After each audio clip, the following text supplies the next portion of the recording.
Price lord. ఈ దినమున దేవుడిస్తున్న లేఖన భాగము నిర్గమకాండము 33:14. నా సన్నిధి నీకు తోడుగా వచ్చును, నేను నీకు విశ్రాంతి కలుగు చేసేదను. హల్లెలూయా.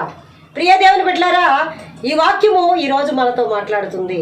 నా సన్నిధి నీకు తోడుగా వచ్చును, నేను నీకు విశ్రాంతిని కలగజేసేదనని ప్రభు వాగ్దానం ఇస్తున్నారు. హల్లెలూయా. ప్రియులారా, నూతన సంవత్సరం ప్రారంభించబడింది. అయ్యో నాకు ఎవరున్నారు తోడని బాధపడుతున్నావా? ఒకవేళ భర్త లేకుండా విధవరాలుగా ఉన్నావా? లేక పిల్లలు విడిచిపెట్టిన తల్లిదండ్రులై వృద్ధులై ఉన్నారా? ఏ విషయంలో ఒంటరితనంతోనూ కనిపిస్తున్నావో, నీ ప్రయాణం అంతటిలో, నీ యొక్క ఆత్మీయ యాత్రలో, లేక లోక ప్రయాణములో, నీ జీవిత ప్రయాణములో దేవుడు తన సన్నిధిని నీకు తోడుగా పంపిస్తానని వాగ్దానం ఇస్తున్నాడు. హల్లెలూయా. ప్రియ దేవుని బిడ్డలారా, ఇశ్రాయేలు జనులైతే అయ్యో మాకు ముందు ఎవరు నడిచేదరని కృంగిపోయినప్పుడు పగలు మేఘస్తంభముగాను రాత్రి అగ్నిస్తంభముగాను ఇశ్రాయేలుకు ముందుగా నడిచిన దేవుడు వారికి ఆకలైనప్పుడు దేవదూతలు తినే మన్నాను వారి కొరకు అనుగ్రహించాడు. బండను రెండుగా చీల్చి మరి ఆ నీటిని వారికి అనుగ్రహించాడు. చేదైన మారాని మధురముగా మార్చాడు.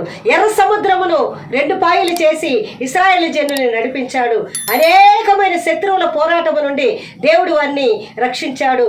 మరి విష సర్పముల నుండి, మరి జంతువు తాకిడి నుండి, శత్రువుల పోరాటము నుండి, దొంగల బారి నుండి, మరి ఎండ బాధ నుండి, తెగులు నుండి, వ్యాధుల నుండి వారిని ఏ విధంగా అయితే నడిపించాడో అదే దేవుడైన యెహోవా ఈ రోజు మనతో మాట్లాడుతున్నాడు.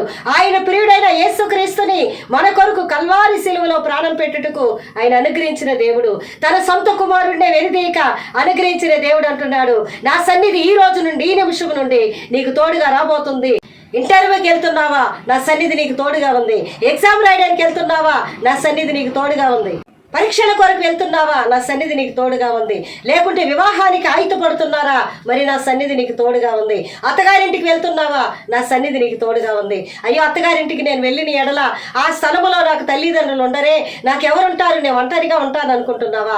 ప్రభు ఈరోజు నీతో మాట్లాడుతున్నాడు, నా సన్నిధి నీకు తోడుగా ఉంది. అయ్యో ఎగ్జామ్కి వెళ్తున్నానే, నాకెవరు జ్ఞానం ఇస్తారు, నేను ఒంటరిగా ఉన్నాను అనుకుంటున్నావా? నీ చేయి పట్టి పరీక్ష రాపించే దేవుడు నీతో ఉంటున్నాడు. భయపడకు, వేదన పడకు, దిగులు పడకు. నా సన్నిధి ఈ నిమిషం నుండి నీకు తోడుగా ఉంటుంది. ఏ విషయంలోనూ కలవరపడకు, ఏ విషయంలో వేదన పడకు. దేవాది దేవుడు అంటున్నాడు, వాగ్దానం చేసిన దేవుడు మారని దేవుడు అంటున్నాడు, నా సన్నిధి నీకు తోడుగా ఉంది. కాబట్టి ఈ రోజు నువ్వు మాత్రమే రక్షించబడి, నీ భర్త రక్షించబడలేదా, నీ భార్య రక్షించబడలేదా, నీ పిల్లలు రక్షించబడలేదా? వారందరినీ రక్షించే దేవుని హస్తము నీ కుటుంబానికి వచ్చి ఉన్నది. నువ్వు వేదనతో, బాధలతో ఈ వాక్యాన్ని వింటున్నావా?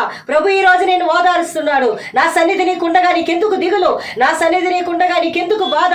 నా సన్నిధి ఉండగా అన్ని రిపోర్ట్స్ నార్మల్ ఇస్తాను. నా సన్నిధి ఉండగా కోర్టు కేసులు అన్నింటిలో జయమనిస్తాను. నా సన్నిధి నీకు తోడుగుండా నీ శత్రువులని ఎదుట వచ్చి సాష్టాంగ పడతారు. నా సన్నిధి నీకు తోడుగా ఉంటే పొలముల పంట ఆశీర్వదించబడుతుంది. నా సన్నిధి నీకు తోడుగా ఉంటే దరిద్రత తీసివేయబడుతుంది.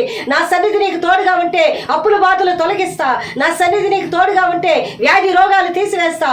నా సన్నిధి నీకు తోడుగా ఉంటే సమాధానమైన నదిని ప్రవహింప చేస్తా. నా సన్నిధి నీకు తోడుగా ఉంటే కుటుంబం అంతా రక్షించా. నా సన్నిధి నీకు తోడుగా ఉంటే కుటుంబం అంతా రక్షిస్తాను. భయపడకు, వేదన పడకు, దిగులు పడకు. నీ దేవుడైన యెహోవా ఈ దినము నుండి నీ కుటుంబములోకి దిగివచ్చి ఆయన సన్నిధి కాంతిని, ఆయన ముఖ కాంతిని నీ మీద ప్రకాశింపు చేసి నీ కుటుంబాన్ని ఆశీర్వదించి నెమ్మది దయచేసి, ఆనందము దయచేసి, ఆశీర్వాదము దయచేసి మెండైన దీవెనలతో ఆయన అలంకరించబోతున్నాడు. ప్రియ దేవుని బిడ్డలారా, ఇశ్రాయేలు ప్రజలు లోబడకున్నా వారిని ఏ విధంగా అయితే ఆయన ప్రేమించాడో, మనమైతే యేసుక్రీస్తు యొక్క రక్తముతో కడగబడి ఉన్నాం. యేసు ప్రభును నమ్ముతున్నావా? ఆవగింజంత విశ్వాసం ఉన్నా చాలు, ఈ వాక్యం నీకు నెరవేరబోతుంది. భయపడకు. ఈ రోజు నీ హృదయాన్ని నిబ్బర తెచ్చుకో. అయ్యో ఏ విషయంలో నేను ఒంటరిగా ఉన్నాను అనుకుంటున్నావా?